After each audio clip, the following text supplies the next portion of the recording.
government committed, promised 1.5 billion for the agro sector and made provision for 924 million in the estimate. So don't let us go there. Mr. Speaker, don't let us go there.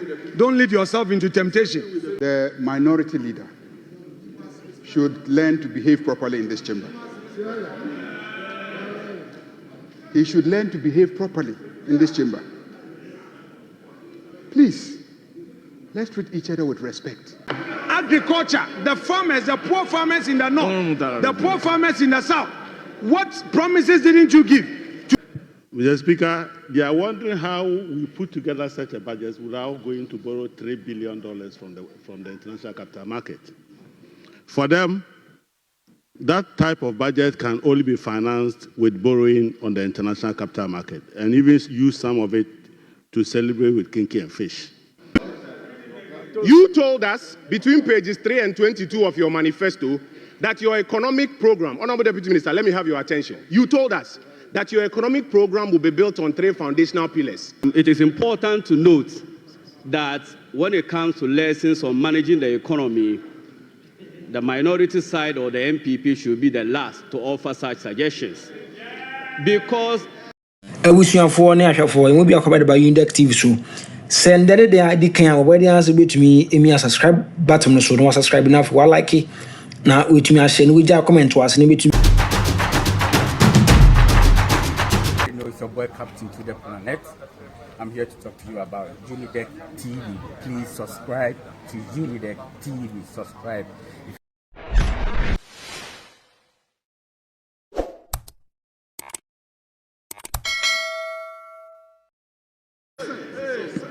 Order. I proceed to give the floor to Honorable Isaac Adongo. Honorable Isaac Adongo, thank you very much. You have 15 minutes. Mr. Speaker, listening to my colleague, I can understand they are very dazed and they are still recovering from the kind of budget they never expected Ghana would ever have. Mr. Speaker, they are wondering how we put together such a budget without going to borrow $3 billion from the international capital market. For them, that type of budget can only be financed with borrowing on the international capital market and even use some of it to celebrate with kinky and fish. So we have come to teach them how to run an economy properly, so to speak. In fact, at some point in time, I was almost going to ask MTN to audit their books whether some of the quick loans have not found their way to these people. Because they were so loan-driven that they didn't know that you could manage an economy from generating internal resources. But, Mr. Speaker, in 2019, the government of Ghana, led by Hon.Attah, the then finance minister, went to the IMF after he failed to meet the performance criteria and applied for waiver for the non-observance of performance criteria. So if we have those people who have ever asked for waiver for non-compliance with performance criteria, there they are. They did it in 2019. So in 2019, they did not end the program. They ran away from the program by asking the IMF to forgive them because they simply didn't have what it takes to complete the program. That is what they did. But, Mr. Speaker, audited financial data. When did we ever come here to present a budget with audited financial statements? When you come here to submit a budget, you normally will come here in November. I'm saying that you normally will come to this house with your budget in November. The financial year wouldn't have even ended for you to even audit. And you have been doing that for 8 years. And today you are asking that we should have come with audited financial statement before we can declare the deficit that we inherited. What type of logic is this? Where does that happen? I don't know when that started happening. So, Mr. Speaker, our situation, our country has been messed, and we are doing a lot of work to bring this economy back on track. Mr. Speaker, when you inherit an economy that is a galamsey economy, you inherit an economy that has borrowed up to the roof and declared bankruptcy. Mr. Speaker, you need to do a lot of heavy lifting in order to put the economy back on track. You don't generate growth when you are doing heavy lifting. You do that when you have reset the economy, then the economy will be on the path to growth. So wait until the following year, you will see when the resetting starts working, that the economy would overperform. In any case, when they believed in the economy, they budgeted for growth of 3.2%. That was the budget you brought here. So why are you speaking to outturns? Wait till the outturns come and you will notice that we may likely achieve a target of more than 4%. We are being cautious because we understand the amount of heavy lifting that we need to do. Mr. Speaker, they are surprised that we are running an economy where we understand that as social democrats, you don't take money from the poor to take care of the rich. So when they were taking money from the poor, Ghana now has a president which is very empathic, a humane president who says the poor has been shouldering the development of our country, so I'm going to give you respite.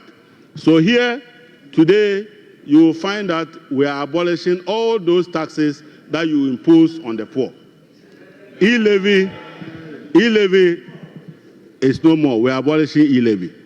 And tomorrow, he will be with me to move the processes towards abolishing that tax so that His Excellency can sign it into an act and repeal it. Mr. Speaker, we have a country where the government of the day was looking in all places for taxes. Every least excuse, they will impose a tax. They said there is Bola sitting at Nima, sanitation tax. They said there's a disease called COVID-19 tax. The people of Ghana are very lucky. By now, we have been hearing deportation from the United States levy in our country. The war of tariff, the tariff war, we have been hearing tariff levy because our economy is suffering from Donald Trump. But here, Ghanaians don't even know that there's a tariff war. Ghanaians don't even know that Ghanaians are being deported because we will not ask them to pay levies for their people that are being deported. And this is how we are going to run this economy and teach you so that next time in 2058, if you ever happen to come back here, you will not be imposing taxes on the poor. Mr. Speaker, I heard somebody mention gold for oil. Please, and please, this is the last time you should even attempt to talk about gold for oil. I'm surprised that as a government, we decided to carry the risk of everybody onto the Bank of Ghana. So the Bank of Ghana was losing money from price fluctuation in the purchase and sale of gold. Then when we gave it to BDCs and BOST, the leakages and the losses on fuel, Bank of Ghana was bearing it. Exchange losses, Bank of Ghana was bearing it. The net effect is that our net worth at the Bank of Ghana is now 73 billion Ghana cedis. That is what we are seeking to stop. That is what we are seeking to make the people of Ghana know how the best people who manage economies operate. You can't take a bank with stated capital of 10 million and generate a deficit of 73 billion and still counting. And you are asking us to continue that obnoxious policy which created this type of situation. We will not do that. We will find a better way to support the system and make sure that the city is truly stable. And you will see how we are going to do that. And we will show you how to do it. Mr. Speaker, I heard him talk about the budget allocations for education.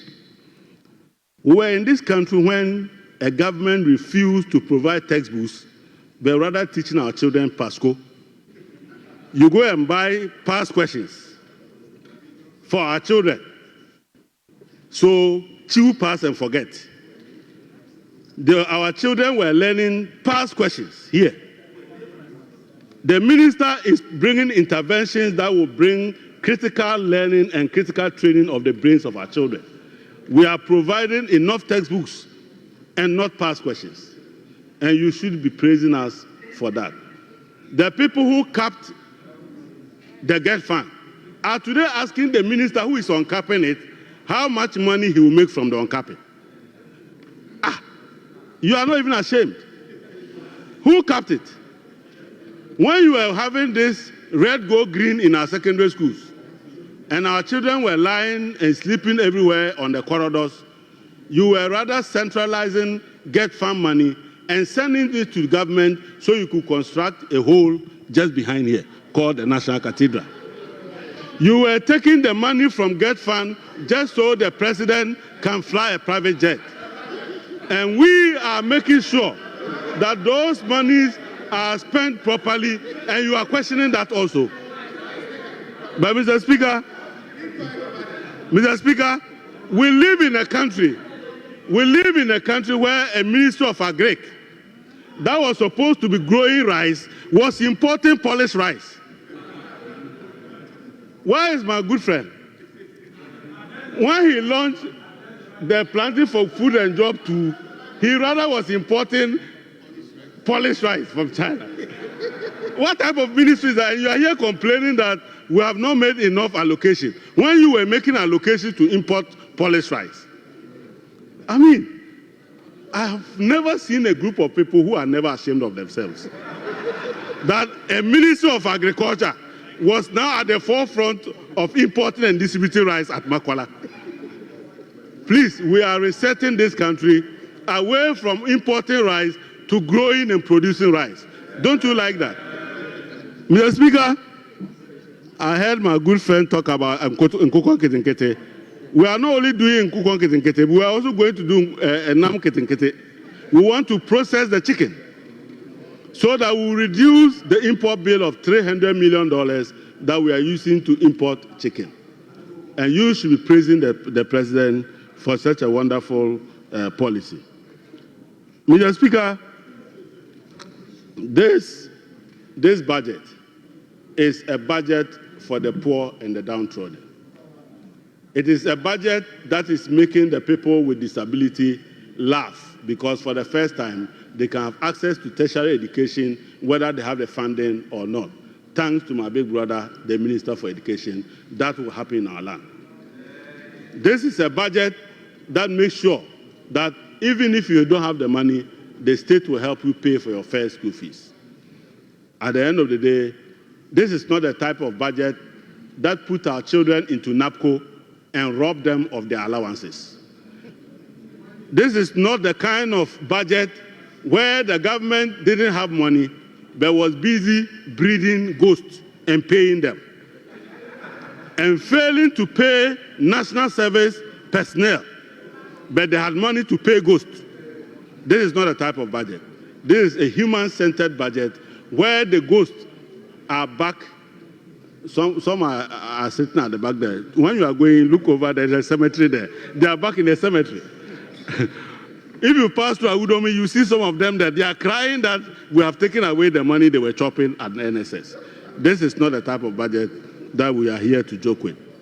But Mr. Speaker, we have a government which for several years prioritized sloganerism and not develop our country. We are bringing a big push. We have made an initial allocation and you are complaining. But when you said the year of roads, what we saw was that your own vehicles were getting stuck in your campaign travels. We are not going to do year of roads. We are going to do proper roads. And you see every Friday, this gentleman will give you an update on what we are doing to fix our roads. But Mr. Speaker, apart from that, we were in this country when we heard that there was a minister for railway development, a minister for aviation, a minister for port, and a minister for transport. Now we have almighty one man. He doesn't have macho hands, but he has this one. He is the only man doing aviation, doing railway, doing port services. The work that 5 of you were doing, only one man sitting here is doing them. And you are not clapping for him. Mr. Speaker, when you see that man, you have to clap for him. Honorable member, you have 1 more minute. Thank you very much. I was so engrossed, I didn't know Speaker has come. Thank you very much, Mr. Speaker.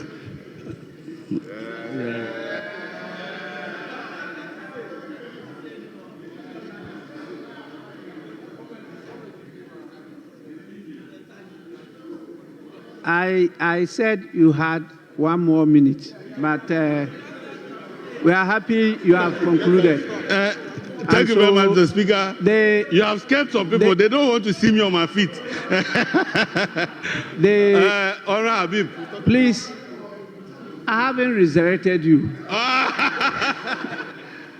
We'll go to the next person. Comments on the statement before this House. It's unfortunate that the Deputy Minister for Finance has just left the chamber. We are debating the budget of the executive. The Minister for Finance is not here. His deputy was here. Right after his submissions, he's Nicodemously sneaked out of the chamber. We would have wished that he would be here to get feedback. And here is why. You know, sometimes when you are in government, you suffer from a certain disease. Any feedback that is given you, you think your job is just to defend. I was information minister. You think your job is just to defend and explain. Sometimes if you listen,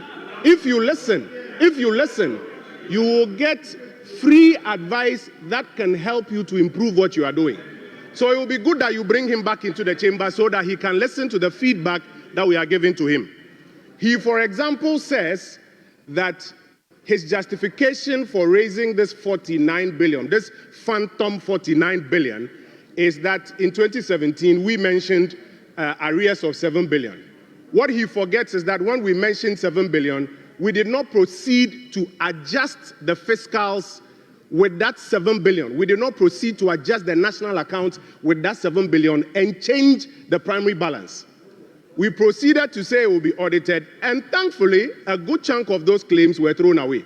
What he has done differently, what he and his boss have done differently, is that they have proceeded to adjust the national accounts and adjust the primary balance for numbers that they themselves claim they have not audited. I'm happy he's coming back into the chamber. So the difference is that you have proceeded to adjust the national accounts with figures that you are confessing you have not audited. Who does that?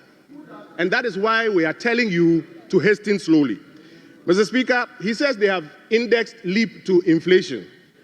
He goes on to say that they have provided dedicated funding for free SHS. Honorable Deputy Minister, you did not index leap to inflation. The NPP government that just did indexed leap to inflation. You did not do it. You did not do it. Don't take credit for what you haven't done.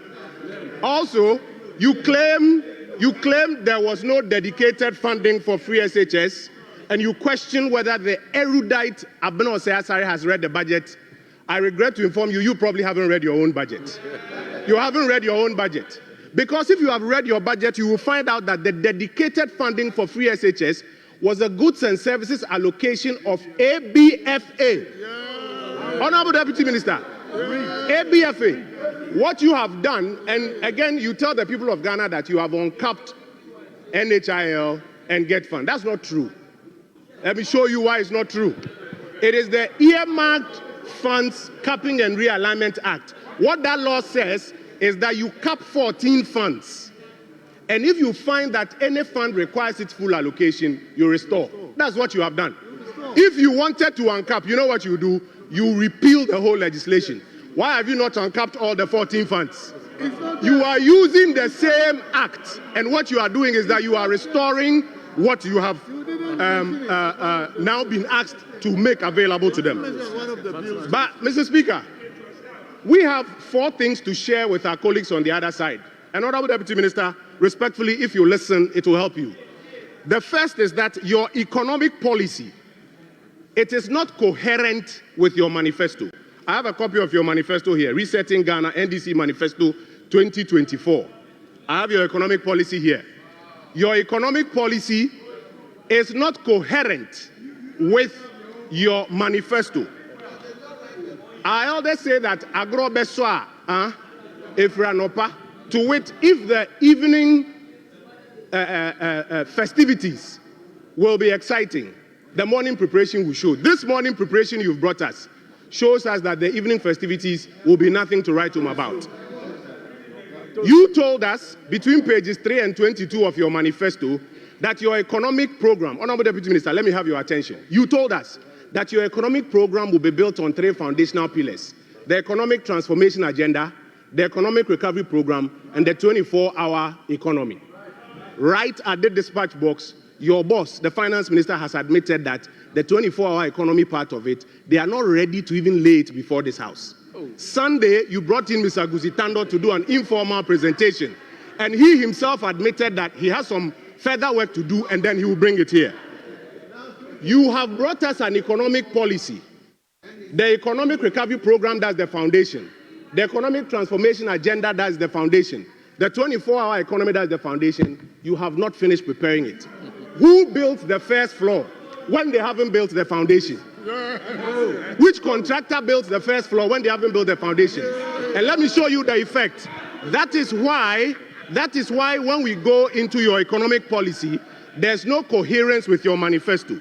You made 273 economic promises in your manifesto, 273 of them. If we prorate your 4-year period, each year you should be doing about 68 of them. Do you know how many of your economic promises you have responded to in this first economic policy? Do you know the number?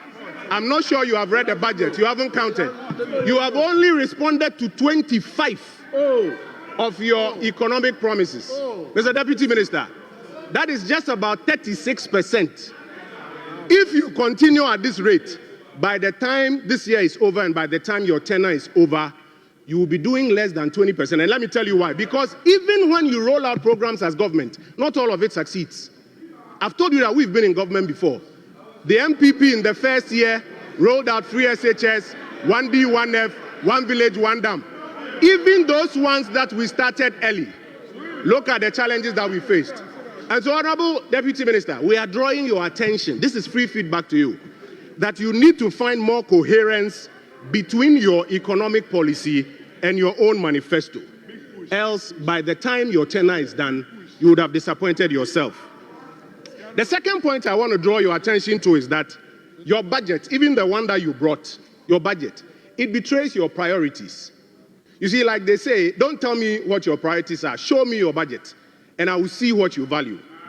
This budget that you have brought is the budget in which you have told us, first of all, that you value Ghanaian women so much that you're going to set up a bank for them, the Women's Development Bank.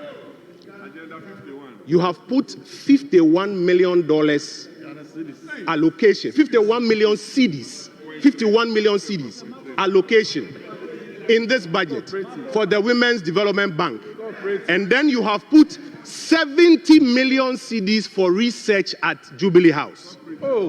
You see your priorities?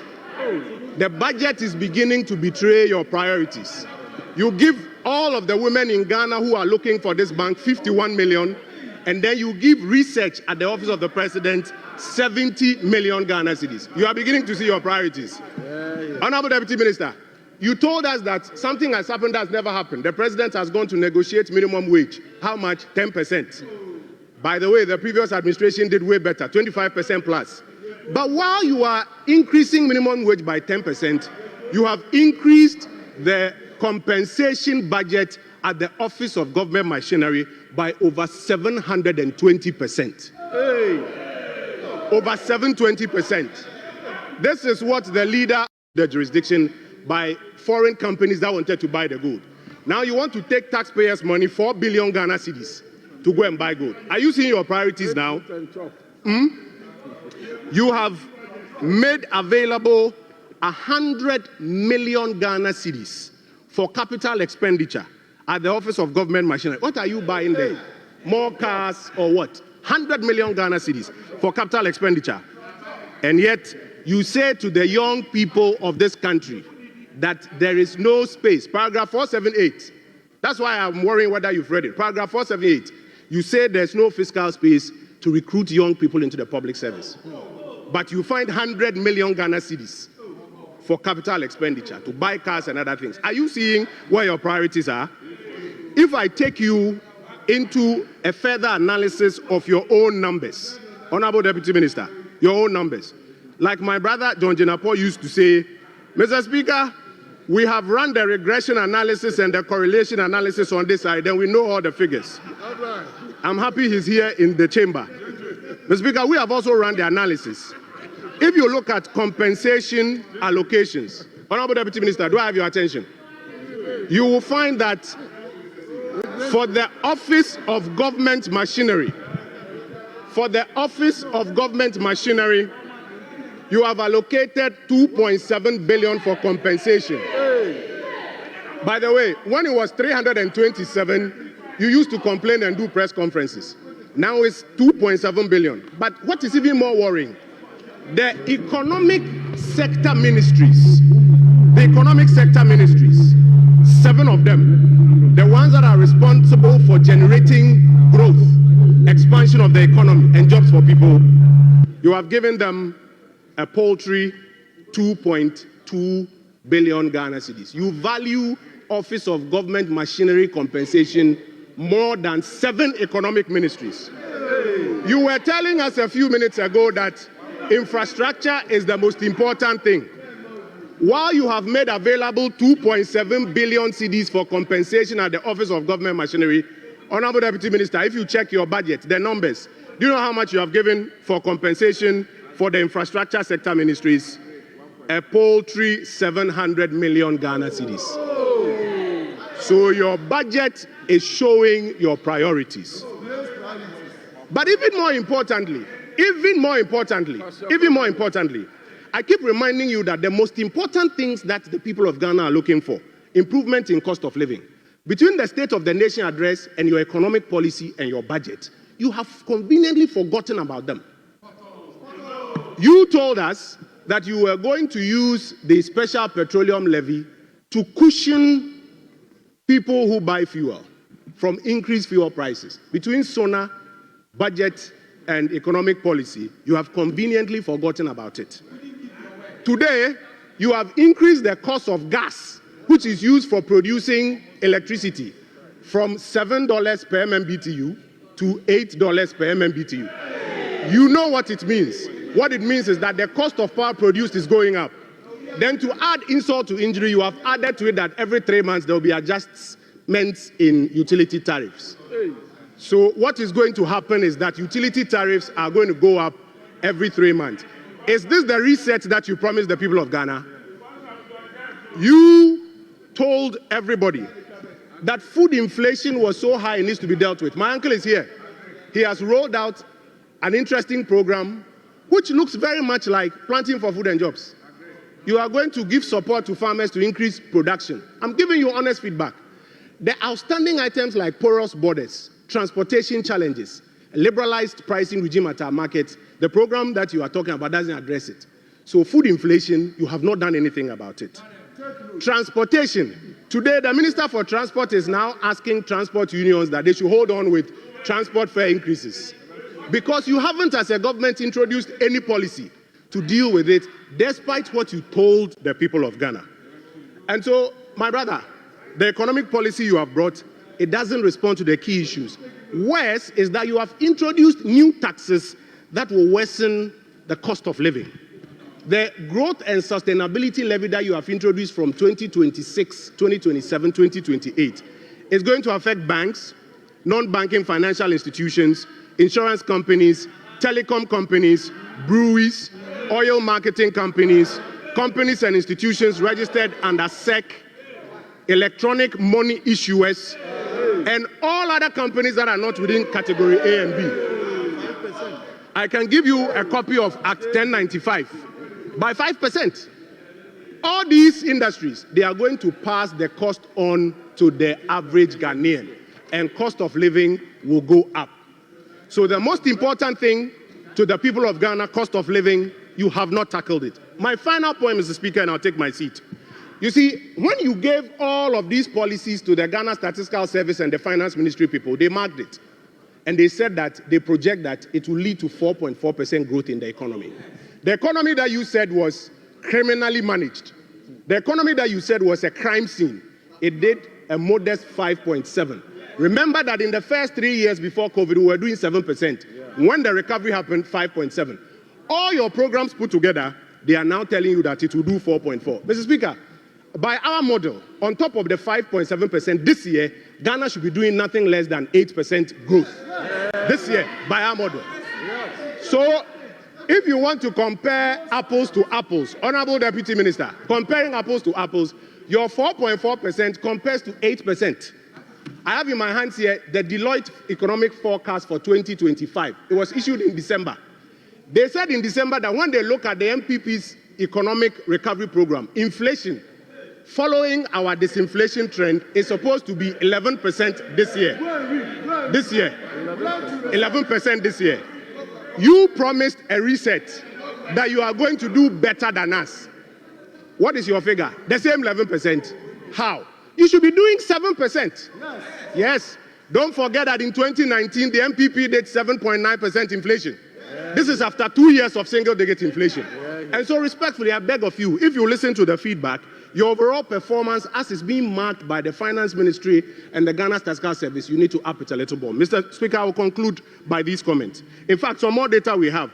The Office of Government Machinery used to be the 7th highest expenditure item. Today, because you have inflated it, it is now the 5th highest. It is higher. It is higher. It is higher than local government. It's even higher than roads and highways. Mr. Speaker, to conclude, we call on our colleagues on the government bench, try and find coherence between your economic policy and your manifesto. Else, you may not hit 20% and you disappoint yourself. Number 2, go back into the budget and let your money follow where your words have been. The big things that will create growth and expansion of the economy, put money behind them. And Mr. Speaker, the very final point, it's not too late. You have some time. We have 3 weeks before appropriation. Just like how the Finance Minister came back to correct himself that he wants to amend the Income Tax Amendment Act to actually include betting tax, you can still come back and make corrections, and we in this mighty minority will support you to pass that budget. I thank you, Mr. Speaker, for the opportunity.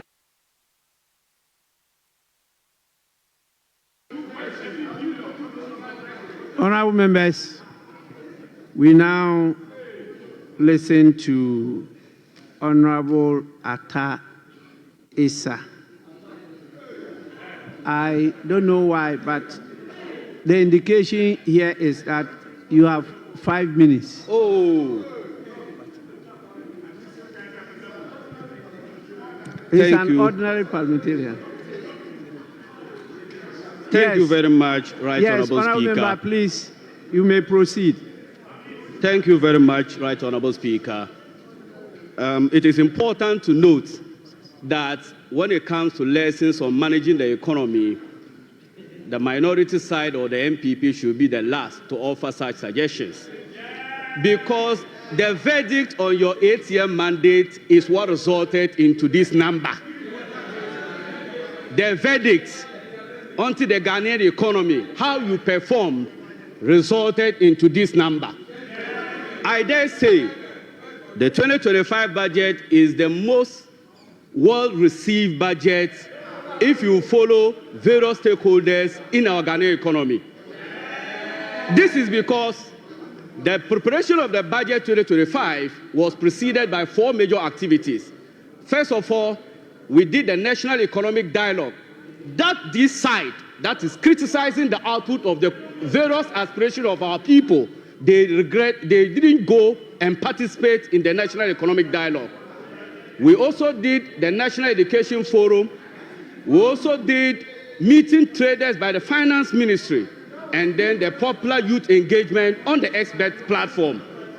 Mr. Speaker, it is important to also note, it is normally observed, if you look at previous or historical trends, that when a new government comes, having subjected us to economic hardships like this, where incidence of poverty is 23.4%, what it means is that 1 out of every 4 Ghanaian is very poor in Ghana as we speak. When you inherit an economy like this, what finance minister across the world would have done would be cost burden sharing or cost sharing. However, this budget seeks to shift away, putting the burden on the ordinary Ghanaian into that of production. And I think this is one of the innovative ideas. It is also important to note, Mr. Speaker, the NPP, when you talk about public debt accumulation, they go and hide behind dollar. They do it in dollar rated and say that the NDC government added this amount in dollars and they added this amount in dollars. It is important to know when you look at IS 37, in reporting standards, you use your functional and presentation currencies in reporting your debt stock and not the dollar or the foreign debt component. Mr. Speaker, in 2015-2016, an asset quality review was done by the Bank of Ghana and the IMF, where it projected that the total depositors amount that was at risk as a result of poor banking supervision, poor corporate governance strategies employed by the banking sector, we needed 9 billion Ghana cedis to recapitalize our banks. Due to the cruel and the bad governance these people inflicted on the Ghanaian populace, we were subjected to pay through the taxpayer 30.3 billion Ghana cedis. Yet, we still need 10 billion Ghana cedis to recapitalize a banking sector that needed only 9 billion. Mr. Speaker, the purpose of creating the NIB and then the ADB was to support agriculture and commercial activities of Ghanaian sector. As we speak, we need 2.2 billion Ghana cedis to recapitalize those two indigenous banks. It is important to note that the current participation rate of Ghana local banking sector is less than 10%. These people came and collapsed all indigenous banks, and yet they have the audacity to offer superior suggestions. Your superior suggestions landed you with 886. Your superior strategies landed you with a micro minority. Mr. Speaker, because of time, let me come to the real sector development. The former finance minister, I wish he was here, Honorable Agyapong Nkrumah, for purposes of education, GDP growth has never been a welfare indicator, and let's not repeat that at all. One thing that you should always focus on when you are talking about the GDP is the drivers of growth. Let's ask ourselves, what is the drivers of the 5.7%? It is mainly the Galamsey economy. When the government statistician came here and I asked what was the end year GDP rate, he said 5.7%. And I asked for the source of the growth, and he said it was as a result of the service sector and that of mining and quarry. Galamsey that resulted into the 5.7%. Mr. Speaker, it is also important to let me land on the external sector. Mr. Speaker. The NPP were so quick to celebrate the 4 months of import cover, as was presented by the finance minister. But what they forgot to understand was that you did a 37% cut on the external bondholders to our external creditors, 37% on their principal. So if you were not servicing your debt as a result of the debt suspension policy that you did in 2022, 2023 and 2024, you were not servicing your external debt. So why won't you have enough reserve in your external sector? So it is not enough for you to say that because you can cover 4 months of import cover means you were doing any superior management of the Ghanaian economy.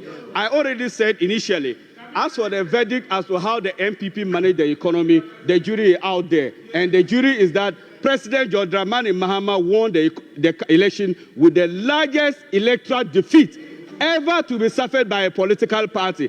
And I think that it is a period of reflection that you must learn. Despite all the excuses you are giving, Ghanaian people saw through the deception. And no more deception to the Ghanaian person. The average Ghanaian knows that 2.3 million Ghanaian people cannot afford 3 square meals. That is the bread and butter issue that this budget seeks to do. Thank you so much, Mr. Speaker. I'm grateful.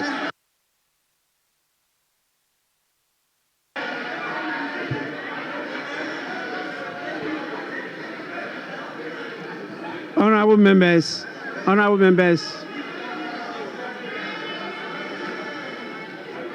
abusuafoɔ ne ahwɛfoɔ ɛmu bi akɔbɛde ba Unidek TV so sɛ ndɛde de adi kan a wɔbɛde ansɛ betumi emi subscribe button no so no subscribe na for like na wetumi ahyɛ no wogya comment wase ne betumi